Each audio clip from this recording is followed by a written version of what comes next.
Hi friends, అందరికీ నమస్తే అండి. Welcome to our channel. Rajiv Yuva Vikasam పథకానికి సంబంధించి మరొక తాజా సమాచారంతో మీ ముందుకైతే వచ్చాను.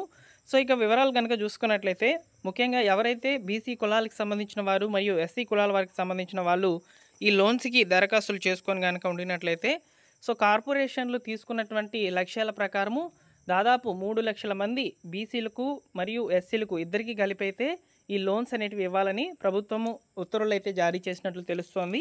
సో అదేవిధంగా 3 నెలల్లో యూనిట్ల గ్రౌండింగ్ చేయాలని కూడా నిర్ణయించుకున్నట్లు సమాచారం. పూర్తి వివరాలు అయితే తెలుసుకుందాం. మీరు తప్పకుండా వీడియోని లైక్ చేసి మీ ఫ్రెండ్స్ అండ్ ఫ్యామిలీ మెంబర్స్ అందరికీ కూడా షేర్ చేయండి.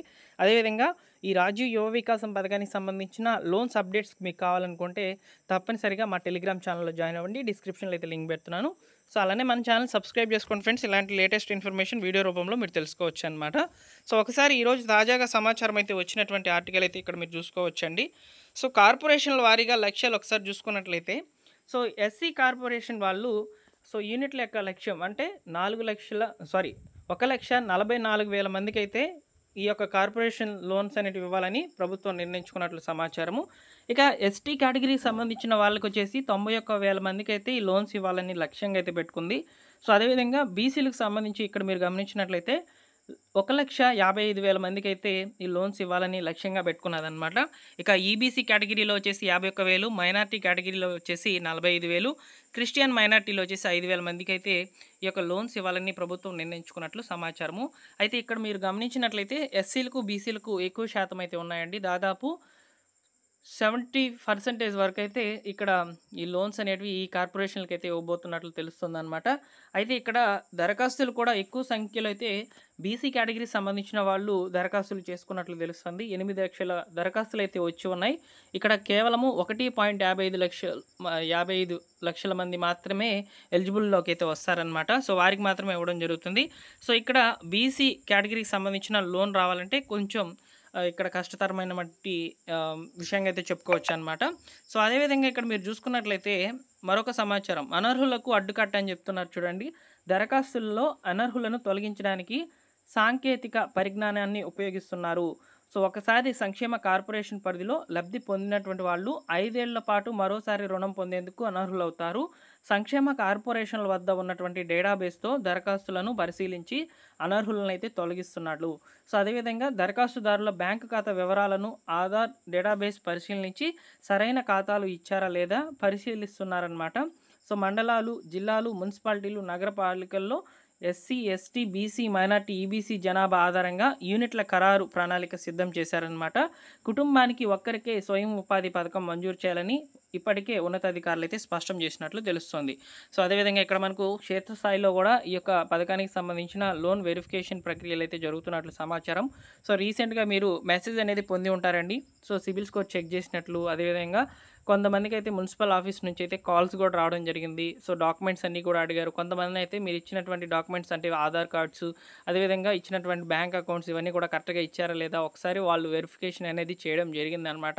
సో నేను చాలా కామెంట్స్ అయితే చూస్తున్నానండి. వీటన్నిటిని కూడా బేస్ చేసుకుని అయితే మీకు ఇన్ఫర్మేషన్ అనేది అందిస్తున్నాను.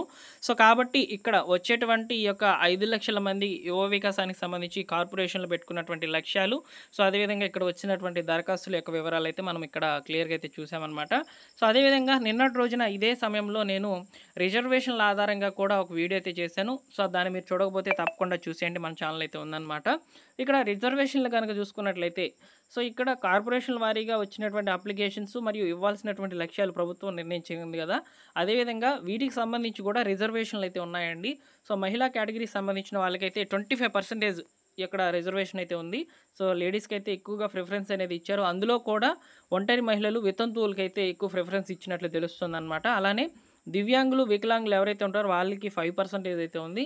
అదేవిధంగా ఇక్కడ ఎస్సీ వర్గీకరణ కూడా, అంటే ఇక్కడ ఎస్సీ వర్గీకరణ యాక్ట్ ప్రకారం కూడా ఉన్నటువంటి రిజర్వేషన్లు కూడా ఈ రాజీవ్ యువ వికాసానికి లింక్ చేసినట్లు తెలుస్తుంది. గ్రూప్ 1లో ఉన్నటువంటి వాళ్ళకి 1%, గ్రూప్ 2లో ఉన్నటువంటి వాళ్ళకి 9%, గ్రూప్ 3లో ఉన్నటువంటి వాళ్ళకి 5% రిజర్వేషన్ల ఆధారంగా ఈ లోన్స్ ఇవ్వబోతున్నట్లు కూడా తెలుస్తుంది అనమాట. ఇలా చాలా టాపిక్స్ అనేవి లింక్ చేసేసారండి ఈ రాజీవ్ యువ వికాసం పథకానికి సంబంధించి. ఒక రకంగా ఫైనల్ ఎలిజిబుల్ లిస్ట్లో పేరు రావడం అనేది సో ఆకాశం అంతా అదృష్టం అయితే మనకు ఉండాలన్నమాట.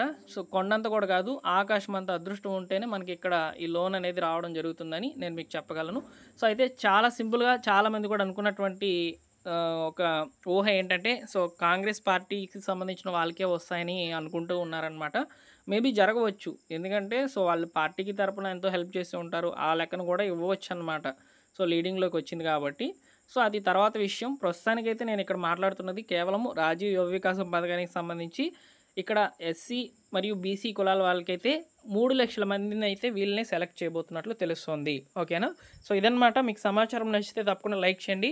సో, ఫైనల్ ఎలిజిబుల్ లిస్ట్ అనేది ఈ నెల 25వ తేదీన ఎంపీడీఓ ఆఫీసులలోకి సమాచారము. ఒకవేళ లిస్టులు గనక అప్డేట్ అయినట్లు ఏదైనా సమాచారం గనక దొరికితే తప్పకుండా నేను మీకు వీడియో అనేది చేస్తానండి. సో, మా టెలిగ్రామ్ ఛానల్ ద్వారా మీకు ఇన్ఫర్మేషన్ ముందుగా పాస్ చేస్తాను. టెలిగ్రామ్ ఛానల్‌లో జాయిన్ అవ్వాలి అనుకున్నటువంటి వాళ్ళు డిస్క్రిప్షన్‌లో అయితే లింక్ ఉంది. తప్పకుండా జాయిన్ అవ్వండి. అలానే ఈ వీడియోకి లైక్ చేయండి ఫ్రెండ్స్. లైక్ చేస్తే చాలా ఇన్ఫర్మేషన్ అనేది రీచ్ అవుతుందనమాట ప్రతి ఒక్కరికి కూడా. ఇక్కడ మీరు చూసుకున్నట్లయితే జూన్ 2వ తేదీన మంజూరు పత్రాలు కూడా ఇస్తారని చెప్తున్నారనమాట. జూన్ 2వ తేదీన మంజూరు పత్రాలు అయితే అందుతాయి. తర్వాత 15 రోజులు లేదా 21 రోజుల పాటు మీకు ట్రైనింగ్ అనేది ప్రొవైడ్ చేసేసి యూనిట్ ఏర్పాటు కొరకు మొదటి దశ అమౌంట్ అనేది విడుదల చేసే అవకాశం కూడా ఉంటుందన్నమాట. సో, ఇలా చాలా సమాచారాలు అనేటివి వస్తూనే ఉన్నాయన్నమాట ఈ స్కీమ్‌కి సంబంధించి. ఎప్పటికప్పుడు తాజా సమాచారాన్ని నేను మీకు వీడియో రూపంలో తెలియజేస్తాను. సబ్స్క్రైబ్ చేసుకోండి. Thank you for watching.